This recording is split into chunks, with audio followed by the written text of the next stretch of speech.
안녕하세요. 유튜브 칼럼니스트 박인택입니다. 깨어있는 지식인의 뉴스 바로보기. 이번엔 정치, 외교 분야 등을 살펴보겠습니다. 윤석열 대통령은 취임 후 9개월 동안 더불어민주당 등 야당 대표들을 한 번도 안 만났습니다. 심지어 회의 순방 뒤 외교 성과를 설명하는 자리도 피했습니다. 철저한 야당 무시 전략이고 대선 경쟁자였던 이재명 대표에 대한 비토입니다. 대신 윤석열 정부는 이재명 민주당 대표로 하여금 야당 현직 대표로는 역사상 처음으로 검찰의 소환 조사를 받게 했습니다. 그것도 2번이나 조사받았고 3번째 출석도 요구한 상태입니다. 이재명 대표는 대선 패배자인 자기에게 오라고 하니 가겠다며 검찰의 소환 조사에 언제든지 응하겠다고 밝힌 상태입니다. 윤석열 대통령 부부가 진심인 곳이 한 군데 있긴 합니다. 바로 여당인 국민의힘 대표를 뽑는 전당대회입니다. 이번 국민의힘 대표는 내년에 있을 총선에서 국회의원 후보 공천권을 행사하게 됩니다. 대통령 부부가 나서서 연일 용산 대통령 관저로 여당 관계자들을 불러 식사 정치를 하고 있습니다. 대통령 부인인 김건희 씨까지 나서 국민의힘 여성의원들과 식사하며 자기 연회담을 풀었습니다.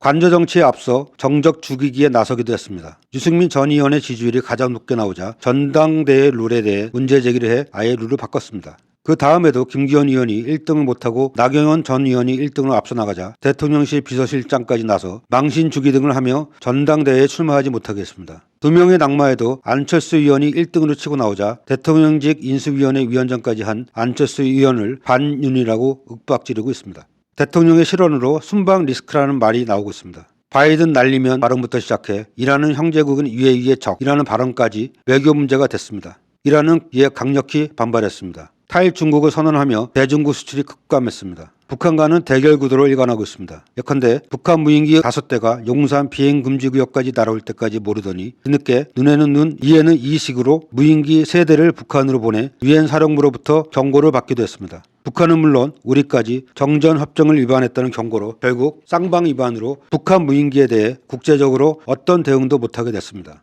대북 강경 모드는 핵무장론까지 나왔습니다. 그러려면 미국의 동의를 얻어야 하는 등 전혀 현실성 없는데도 말입니다. 만일 핵무장을 위해 핵 확산 금지 조약 NPT를 탈퇴하면 국제 제재가 가해져 수출 주도형 우리 경제는 아작이 날 텐데 말입니다. 대통령이 암무의 잔치는 해서는 안 됩니다. 일본 외교와 관련해선武力외교란 말까지 나오고 있습니다. 피해자가 반대하고 가해자인 일본 전범기업은 어떤 배상도 사과도 않는 상황에서 한국 기업을 동원해 배상 대신 보상하려고 하는 등 조급증을 보이고 있습니다. 우리나라의 움직임과 달리 일본은 반성, 사과, 성의는커녕 독도가 일본 땅이라는 외무상의 망언, 사도광산, 꼼수, 유네스코 세계문화유산 재신청 등 도발을 이어가고 있습니다. 대중국 외교는 미국과 중국의 국제적 대결 양상에 플레이어로 적극 참여하는 모양새입니다. 대만이라는 아주 예민한 문제를 포함할 수밖에 없는 인태 전략이란 표현까지 대통령이 사용하기까지 했습니다. 코로나19 중국인 방역 관련한 조치로 중국은 우리나라를 상대로 대놓고 보복에 나섰습니다. 중국에 입국하는 우리나라 사람에 대해서만 PCR 검사를 실시하고 있습니다.